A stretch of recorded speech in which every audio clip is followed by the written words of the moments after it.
ಮಹಾತ್ಮ ಗಾಂಧೀಜಿ ಹಾಗೂ doctor B R. Ambedkar ಅವರ ತತ್ವಾದರ್ಶಗಳಂತೆ ನಾವೆಲ್ಲರೂ ಮನುಜರು ಎನ್ನುವ ವಿಶಾಲ ಚಿಂತನೆಗಳಡಿ ನಾವೆಲ್ಲರೂ ಕರ್ತವ್ಯಪರರಾಗಬೇಕೆಂದು ಸಮಾಜ ಸೇವಕ ಹಾಗೂ ನೆಲ್ಲಿಹುದಿಕೇರಿ ಗ್ರಾಮ ಪಂಚಾಯತ್ನ ಮಾಜಿ ಅಧ್ಯಕ್ಷ ಸಾಬು ವರ್ಗೀಸ್ ಕರೆ ನೀಡಿದರು.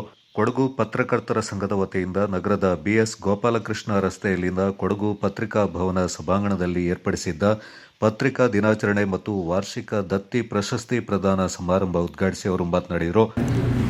ಉಜ್ವಲ್ ಅಜಿತ್ ಅವರು ಕೂಡ ವೇದಿಕೆಗೆ ಬರಬೇಕು. ಹಾಗೆ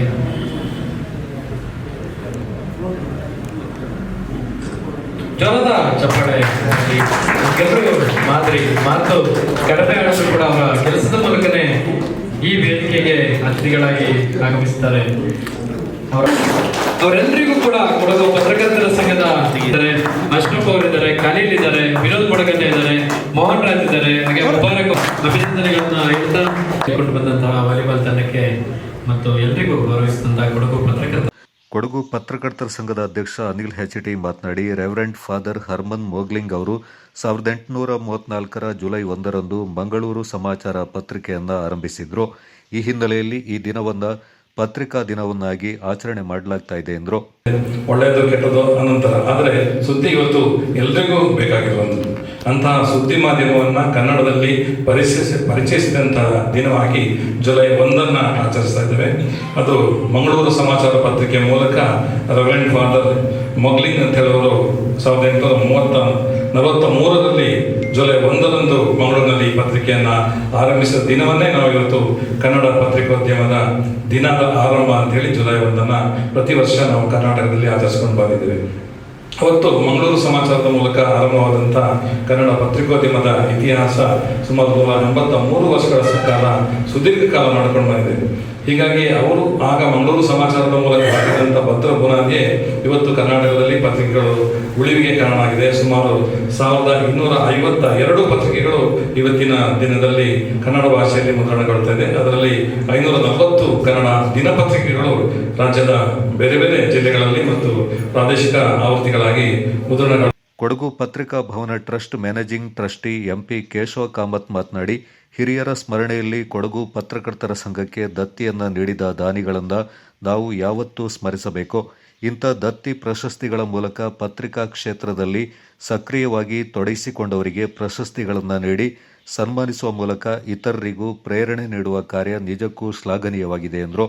ಕೊಡಗು ಪತ್ರಕರ್ತರ ಸಂಘದ ಸ್ಥಾಪಕ ಅಧ್ಯಕ್ಷರಾದ ಎಸ್.ಎ. ಮುರಳೀಧರ್ ಮಾತನಾಡಿ, ಕ್ರಿಶ್ಚಿಯನ್ ಮಿಷನರಿಗಳ ಮೂಲಕ ಧರ್ಮ ಪ್ರಚಾರಕ್ಕೆ ಬಂದ ಹರ್ಮನ್ ಮೋಗ್ಲಿಂಗ್ ಅವರು ಕರ್ನಾಟಕದ ಮೊದಲ ಪತ್ರಿಕೆ ಮಂಗಳೂರು ಸಮಾಚಾರ ಪತ್ರಿಕೆಯನ್ನು ಆರಂಭಿಸಿದವರಾಗಿದ್ದು, ಅವರು ಹಾಗೂ ಕನ್ನಡಕ್ಕೆ ನಿಘಂಟನ್ನು ನೀಡಿದ ಕಿಟಲ್ ಅವರು ಕೊಡಗಿನಲ್ಲಿ ಕಾರ್ಯನಿರ್ವಹಿಸಿದ್ದನ್ನು ಸ್ಮರಿಸಿದರು.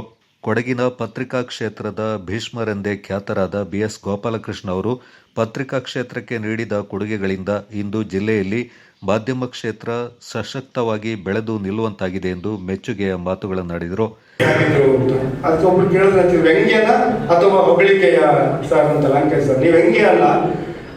ಈ ಕಂಡಕ್ಟರ್ ಆಗಿದ್ದವರು ಶಕ್ತಿ ದಿನಪತ್ರಿಕೆಯಲ್ಲಿ ವರದಿಗಾರರಾಗಿ ಕೂಡ ಏಜೆಂಟರಾಗಿ ಕೂಡ ಕುಶಾಲನಗರ ಭಾಗದಲ್ಲಿ ಕೆಲಸ ಮಾಡಿ ಶಕ್ತಿ ದಿನಪತ್ರಿಕೆಯಿಂದ ತನ್ನನ್ನು ತಾನು ಗುರುತಿಸಿಕೊಂಡು TMC ಅಧ್ಯಕ್ಷರಾಗಿ ರಾಜ್ಯದ ಮುಖ್ಯಮಂತ್ರಿ ಆಗ್ತಾರೆ. ಅದು ಮಾಧ್ಯಮಕ್ಕಿರುವ ಒಂದು ಶಕ್ತಿ ಏನಂತಂದ್ರೆ ಅದರಿಂದ ಅವರು ಮುಖ್ಯಮಂತ್ರಿ ಆಗಿದ್ರು ಅಂತ ನಾನು ಅದನ್ನು ಬಯಸ್ತೀನಿ. ಯಾಕಂದ್ರೆ ಒಬ್ಬ ಕಂಡಕ್ಟರ್ಗೆ ಸಾಧ್ಯ ಇಲ್ಲ, ಆದರೆ ವರದಿಗಾರನ್ನ ಇಡೀ ಸಮಾಜ ಗೌರವ ಕೊಟ್ಟು ಗುರುತಿಸ್ತದೆ. ಆ ಮೂಲಕ ಶಕ್ತಿಯ ಒಬ್ಬ ವರದಿಗಾರ ರಾಜ್ಯದ ಮುಖ್ಯಮಂತ್ರಿಯಾಗಿ ಏಕೈಕ ಮುಖ್ಯಮಂತ್ರಿ ಇನ್ನು ನಾವು ಕಾಣಕ್ಕೆ ಸಾಧ್ಯ ಇಲ್ಲ. ಕೊಡಗಿಗೆ ಮಂತ್ರಿನೇ ಕಾಣಕ್ಕೆ ಸಾಧ್ಯ ಇಲ್ಲ, ಕಾದ್ರೆ ಮುಖ್ಯಮಂತ್ರಿ ಆಗಲ್ಲ ಅಂತ ನಾನು ಅದು ಹೇಳ್ತೀನಿ.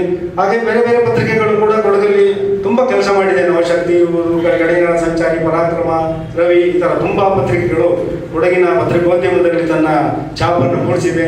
20ನೇ ಇಸ್ವಿಯಲ್ಲಿ 1905ನೇ ಇಸ್ವಿಯಲ್ಲಿ ಕೂಡ ಕೊಡಗಲ್ಲಿ ಪತ್ರಿಕೋದ್ಯಮ ಇತ್ತು. 883ರಲ್ಲಿ ಕೊಡಗು ಚಂದ್ರಿಕೆ ಕೂಡ ಶನಿವಾರ ಸಂತೆಯಿಂದ ಬಂದಿತ್ತು ಅಂತ ಹೇಳ್ತಾ ಸಂಘದ ಕ್ಷೇಮಾಭಿವೃದ್ಧಿ ಸಂಘದ ಅಧ್ಯಕ್ಷರಾದ ಜಿ.ವಿ. ರವಿಕುಮಾರ್ ಅವರು ಮಾತನಾಡಿ, ಸಾರ್ವಜನಿಕರು ಪತ್ರಿಕೆಗಳಿಗೆ ನೀಡುವ ಗೌರವಕ್ಕೆ ತಕ್ಕಂತೆ ಪತ್ರಿಕಾ ಕ್ಷೇತ್ರದಲ್ಲಿ ತೊಡಗಿಸಿಕೊಂಡವರು ಅತ್ಯಂತ ಜವಾಬ್ದಾರಿಯುತವಾಗಿ ಸಮಾಜಮುಖಿಯಾಗಿ ಕಾರ್ಯನಿರ್ವಹಿಸುವುದು ಅತ್ಯಗತ್ಯವಾಗಿದೆ. ಸಮಾಜದ ಸ್ವಾಸ್ಥ್ಯ ಸಂರಕ್ಷಣೆ ಹಾಗೂ ನಮ್ಮನ್ನಾಳುವ ವ್ಯವಸ್ಥೆಯ ಲೋಪಗಳನ್ನು ತಿಳಿಸುವ ಮೂಲಕ ಆಡಳಿತ ವ್ಯವಸ್ಥೆ ಸರಿಯಾದ ಹಾದಿಯಲ್ಲಿ ಸಾಗುವಂತೆ ನೋಡಿಕೊಳ್ಳುವ ಮಹತ್ವದ ಜವಾಬ್ದಾರಿ ಪತ್ರಿಕೆಗಳದ್ದೆಂದು ಅಭಿಪ್ರಾಯಪಟ್ಟರು. ಪತ್ರಕರ್ತರ ಬದುಕು ನಿಜವಾಗ್ಲೂ ಅತಂತ್ರ ಬದುಕು. ಎಲ್ಲಿಯೂ ಅವರಿಗೆ ಒಂದು ಆ ಬದುಕಿಗೆ ಒಂದು ಯಾವುದೇ ಒಂದು ಗ್ಯಾರಂಟಿ ಇರೋದಿಲ್ಲ. ಈಗ ಬೇರೆ ಎಂಪ್ಲಾಯೀಸ್ ಥರ ಅವರಿಗೆ ಯಾವುದೇ ಬೆನಿಫಿಟು ಇರೋದಿಲ್ಲ. ಹಾಗಾಗಿ ಅದಕ್ಕೆ ನಿಸ್ವಾರ್ಥ ಸೇವೆಯನ್ನು ಮಾಡ್ತಿದ್ದಾರೆ ಸಮಾಜದಲ್ಲಿ. ಅವರಿಗೆ ಆ ಒಂದು ನಿಸ್ವಾರ್ಥ ಸೇವೆ ಸೆಳೆದುವಾಗ ಕೊಡಗು ಪತ್ರಕರ್ತರ ಸಂಘದ ಜೊತೆ ನಿಲ್ಲಬೇಕಾಗ್ತದೆ. ಈ ಉದ್ದೇಶದಿಂದ ಕೊಡಗು ಪತ್ರಕರ್ತರ ಸಂಘ ಒಂದು ಕ್ಷೇಮ ನಿಧಿಯನ್ನು ಆರಂಭಗೊಳ್ಳಲು ಆ ಒಂದು ಕ್ಷೇಮ ನಿಧಿಯಲ್ಲಿ ಪತ್ರಕರ್ತರ ಕ್ಷೇಮಕ್ಕಾಗಿ ಒಂದು ಮೊತ್ತವನ್ನು ಸಂಗ್ರಹ ಮಾಡುವ ಒಂದು ಯೋಜನೆಯನ್ನು ರೂಪಿಸ್ಕೊಂಡಿದ್ದೀವಿ. ಏಕೆಂದರೆ ಕಳೆದ ವರ್ಷ ಈ ವರ್ಷ 2026ರಲ್ಲಿ ನಾವೊಂದು ಕ್ರಿಕೆಟ್ ಕಾರ್ಯಕ್ರಮವನ್ನು ಹಮ್ಮಿಕೊಂಡು ನಮ್ಮ ಕೆಲವು ದಾನಿಗಳ ಸಹಕಾರದಿಂದ ಒಂದಷ್ಟು ಮೊತ್ತವನ್ನು ಪತ್ರಕರ್ತರ ಒಂದು ಯೋಗಕ್ಷೇಮಕ್ಕಾಗಿ ನಾವು ಮೀಸಲಿಟ್ಟಿದ್ದೀವಿ.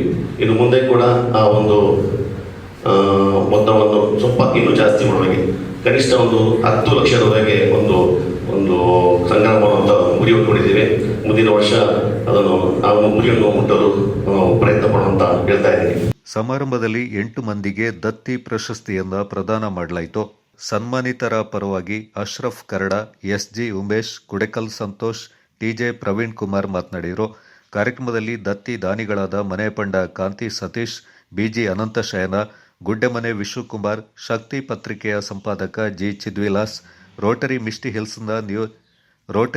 ಹಿಲ್ಸ್ನ ನಿಯೋಜಿತ ಅಧ್ಯಕ್ಷ ಪಿಆರ್ ರಾಜೇಶ್, ಸಮರ್ಥ ಕನ್ನಡಿಗರು ಸಂಸ್ಥೆಯ ಸಂಚಾಲಕರಾದ ಕೆ ಜಯಲಕ್ಷ್ಮಿ, ಸೌಮ್ಯ ಭಟ್, ಜಾನಪದ ಪರಿಷತ್ನ ಪದಾಧಿಕಾರಿಗಳಾದ ಪ್ರತಿಮಾ ರೈ, ಪೊನ್ನಂಪೇಟೆ ತಾಲೂಕು ಪತ್ರಕರ್ತರ ಸಂಘದ ಅಧ್ಯಕ್ಷರಾದ ರಾಜ್ ಕುಶಾಲಪ್ಪ, ಕುಶಾಲನಗರ ತಾಲೂಕು ಪತ್ರಕರ್ತರ ಸಂಘದ ಅಧ್ಯಕ್ಷ ಬಿಸಿ ದಿನೇಶ್, ಕಾರ್ಯದರ್ಶಿ ವಿನ್ಸೆಂಟ್, ಸೋಮರಪೇಟೆ ತಾಲೂಕು ಸಂಘದ ಕಾರ್ಯದರ್ಶಿ ಡಿಪಿ ಲೋಕೇಶ್, ವಿರಾಜಪೇಟೆ ತಾಲೂಕು ಸಂಘದ ಅಧ್ಯಕ್ಷ ಮುದೇಶ್ ಪೂವಯ್ಯ ಸೇರಿದಂತೆ ವಿವಿಧ ಸಂಘ ಸಂಸ್ಥೆಗಳ ಪ್ರಮುಖರು ಪಾಲ್ಗೊಂಡಿದ್ದರು. ವಿಶ್ವ ಸರ್ ಅವರ ದತ್ತಿ ಪ್ರಶಸ್ತಿ ಇದಕ್ಕೆ ಸುನಿಲ್ ಸರ್ ಬದಲಾಗಿದ್ದಾರೆ. ಅವರಿಗೆ ಜೋರಾದ ಚಪ್ಪಾಳೆ ಮೋಹನ್ ರಾಜ್ ಅವರಿಗೆ ಧನ್ಯವಾದಗಳನ್ನ ತಿಳಿಸ್ತಾ ಇದ್ದೇನೆ. ಅತ್ಯುತ್ತಮ ಮಾನವೀಯ ವರದಿಗೆ ಈ ಪ್ರಶಸ್ತಿ ಅವರ ಪಾಲಾಗಿದೆ. ಪತ್ರಿಕಾ ಭವನ ಟ್ರಸ್ಟ್ನ ಟ್ರಸ್ಟಿಗಳಾದ ತಿಮ್ಮಪ್ಪನವರು ಅವರಿಗೆ ಪ್ರಶಸ್ತಿ ಪ್ರದಾನ ಮಾಡಬೇಕು ಅಂತ ಕೇಳ್ಕೊಳ್ತಾ ಇದ್ದೇವೆ. ಹಿರಿಯ ಪತ್ರಕರ್ತರು ತಿಮ್ಮಪ್ಪ ಸರ್.